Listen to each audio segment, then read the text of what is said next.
Well, hello and good afternoon, friends and members of St. Martin Lutheran Church. This is Pastor Jim. Today is Wednesday, February the 17th. Hi, Jenny. Today is Ash Wednesday, and it's a little different Ash Wednesday than what we're used to. Normally on Ash Wednesday, we would be planning our services for this evening, and with although we do hope people do come tonight, it's been bitterly cold in Michigan, and although I think the roads are going to be okay for this evening, as we plan on how to properly administer ashes to individuals when we're supposed to be keeping distance, right? So if you do come to church tonight, we're going to have a little way. We're going to be using Q-tips instead of me touching everyone and then touching other people, and I can keep an arm's distance. And for those who want ashes, and there may be some who come this evening and don't want to receive ashes, which is certainly understandable. But we're going to try and do our best to honor this night in this beginning of Lent. And as we often do in Lent begins, one of our readings is from the Old Testament, the story of Isaac's almost sacrifice by Abraham. A story that really has confounded people for a couple thousand of years, trying to understand what's the meaning behind it. Why would God ask Abraham to sacrifice his only son? But what we find in the story, of course, the story, as the Old Testament does, it points to something else, and it points us to Christ, and it points us to God, and it points us to faith, and just a great story. And I'll be closing up the devotion with a little bit of remarks from the Danish philosopher Soren Kierkegaard, who wrote a whole book called Faith and Trembling about this incident we're gonna read about. And so, if you're following along, we're in Genesis chapter 22. Genesis chapter 22. After these things, God tested Abraham and said to him, Abraham, and he said, Here am I. He said, Take your son, your only son Isaac, whom you love, and go to the land of Moriah, and offer him there as a burnt offering on one of the mountains of which I shall tell you. So Abraham rose early in the morning, and saddled his donkey, and took two of his young men with him, and his son Isaac. And he cut the wood for the burnt offering, and arose and went to the place of which God had told him. On the third day Abraham lifted up his eyes and saw the place from afar. Then Abraham said to his young men, Stay here with the donkey. I and the boy will go over there and worship and come again to you. And Abraham took the wood of the burnt offering and laid it on Isaac his son, and he took in his hand the fire and the knife. So they went both of them together. And Isaac said to his father Abraham, My father. And he said, Here am I, my son. He said, Behold, the fire and the wood, but where is the lamb for a burnt offering? Abraham said, God will provide for himself the lamb for a burnt offering, my son. So they went both of them together. When they came to the place of which God had told him, Abraham built the altar there, and laid the wood in order, and bound Isaac his son, and laid him on the altar, on top of the wood. Then Abraham reached out his hand and took the knife to slaughter his son. But the angel of the Lord called to him from heaven and said, Abraham, Abraham. And he said, Here am I. He said, Do not lay your hand on the boy or do anything to him. For now I know that you fear God, seeing you have not withheld your son, your only son, from me. And Abraham lifted up his eyes and looked, and behold, behind him was a ram caught in a thicket by his horns. And Abraham went and took the ram and offered it up as a burnt offering instead of his son. So Abraham called the name of the place, The Lord will provide, as it is said to this day, On the mount of the Lord it shall be provided. And an angel of the Lord called to Abraham a second time from heaven and said, By myself I have sworn, declares the Lord, because you have done this, and have not withheld your son, your only son, I will surely bless you, and I will surely multiply your offspring as the stars of heaven, and as the sand that is on the seashore. And your offspring shall possess the gate of his enemies, and in your offspring shall all the nations of the earth be blessed, because you have obeyed my voice. So Abraham returned to his young men, and they arose and went together to Beersheba, and Abraham lived in Beersheba. This is the word of the Lord. Thanks be to God. Well, right away in Genesis 22, we read, sometime later, God tested Abraham. So we as the reader immediately know that this Abraham is being tested. Why Abraham? Well, because Abraham is as Paul writes, the father of our faith, in a sense. And so God calls to Abraham and he says, here I am. And he says, take your son, your only son, whom you love, Isaac, go to the region of Moriah, sacrifice him there as a burnt offering on a mountain I will show you. This test seems particularly difficult for Abraham because it seemed to contradict the promise of God. What was the promise of God? That through Isaac, Abraham would have many descendants, that Isaac was the son of the promise, if you will. And, what's going on here in a sense is Abraham apparently had to learn the difference between trusting the promise and trusting the promiser. And oftentimes, I think, in our own faith, in trusting the promise, we may take it upon ourselves to cause the promise to come to pass, right? Even if we're going to disobey God to do it. But what Abraham is learning and what Abraham demonstrates is to trust the promiser God. And interesting, God says to Abraham, take your son, your only son, Isaac, whom you love. This is the first, there's a couple firsts in Genesis 22. This is the first mention of love in the Bible. And it's the love between a father and a son connected with the idea of the sacrificial offering of a son. Remember that, because as I mentioned earlier, Genesis 22 is pointing us to something else. It's pointing us to Christ. So this first mention of love is between a father and a son and connected with the idea of the sacrificial offering of a son. And so we read the next morning, Abraham got up. He himself loaded his own donkey, although he had many servants. He saddled his donkey and he went to the place God had told him. And then we read on the third day. On the third day. What does that remind you of, right? Verse 4. Abraham looked up and saw the place in the distance. He said to his servant, stay here with the donkey while I and the boy go over there. We will worship, and then we will come back to you. He uses the plural, first person plural, we. Many convinced Abraham knew that whatever happened, God was going to bring Isaac back. Even if he was to sacrifice him, God was going to resurrect him.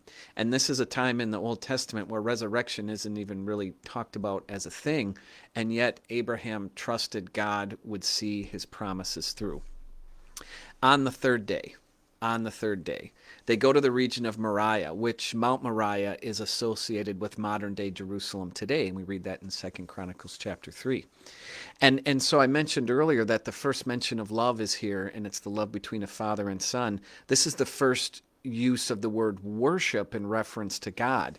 And the Hebrew word for worship is shachach, and it simply means to bow down. And Abraham and Isaac are going to the mount to bow down to worship the Lord.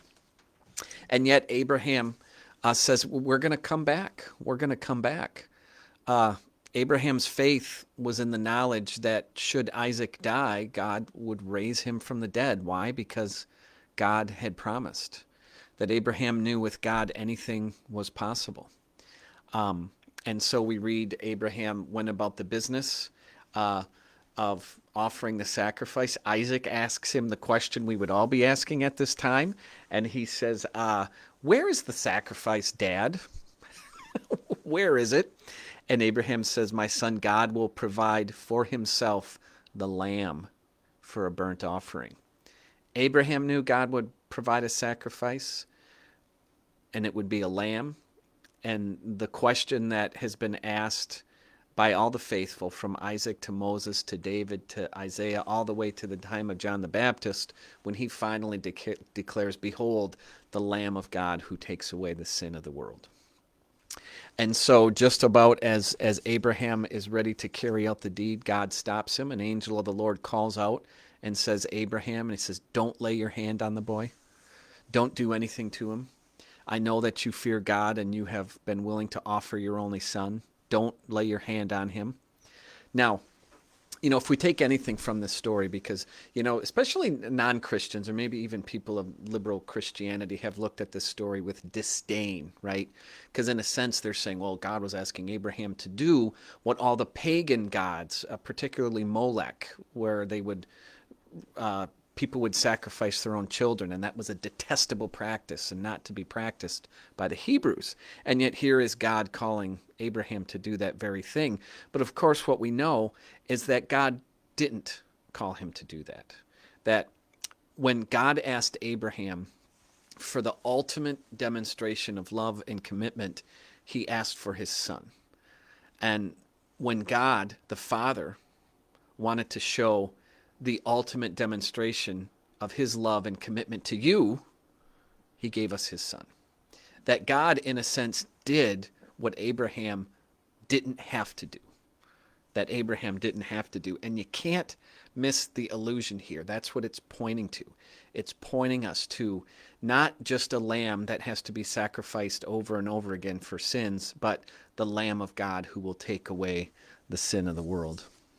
And I mentioned a guy by the name of Soren Kierkegaard writing on this. Soren Kierkegaard was writing in the 1800s. He's a Danish philosopher, and he's unsettled with the very fact that, in his estimation anyway, Christianity had so assimilated with the culture that Christianity and just sort of middle-class values became the same thing. And so he struggled in his writing to challenge and talk about how faith in God requires risks, and it requires placing God above the things you and I tend to idolize. What are the things we tend to idolize in this world? Well, family, spouse, money, wealth, power, all of those things. And yet, over and over, we know we're supposed to put God first. And thankfully, right? Thankfully, God is not going to call you and I to sacrifice our children. That's not what God calls us to do. And yet, the idea that we have boiled our faith down to just being nice, and as Soren Kierkegaard wrote in the 1800s, that our faith, it looks no different than sort of middle-class moral values that should challenge us. That our faith, in a sense, is going to put us into some situations where we have to make decisions. And of course, as Abraham demonstrated, we put God first and we trust the promiser. And remembering as well that the beauty, I think, of this story, again, is that Abraham was not required to sacrifice his son as a demonstration of love. And yet, God, in his great love, gave us his son so that you and I could have the forgiveness of sins. Well, our hymn for this morning, "In the Cross of Christ I Glory," it's one of my favorite, written by a guy by the name of James Bowring, born in Exeter, England in 1792. And he's a little unique amongst hymn writers because he was appointed the consul at Canton and actually made governor of Hong Kong in the mid part of the 1800s. He was not only author of over 2,000 hymns, but he wrote a lot of books on politics and travel, and is the recipient of many awards from foreign governments and societies. And so not a pastor, kind of an elite in politics, governor of Hong Kong in the middle part of the 1800s. And in this song, it's "In the cross of Christ I glory." And it seems like a contradiction, right? How can we glory in an instrument of death? And yet, when Jesus himself was asked about his glory, he said, "You'll see my glory when I'm raised up on the cross."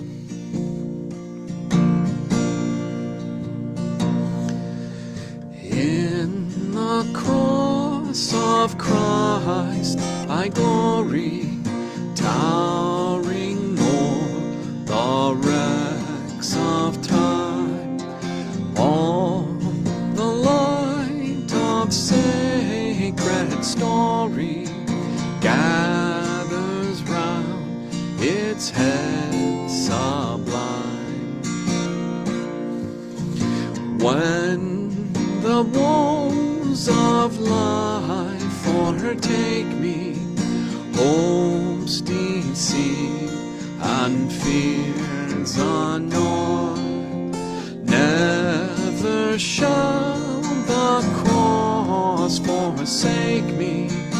Lo, it glows with peace and joy. When the sun of bliss is beaming light and love upon my way, from the cross the radiance streaming adds more luster to the day. Vain and blessing, pain and pleasure by the cross are sanctified. Peace is there that knows no measure, joys that through all time abide.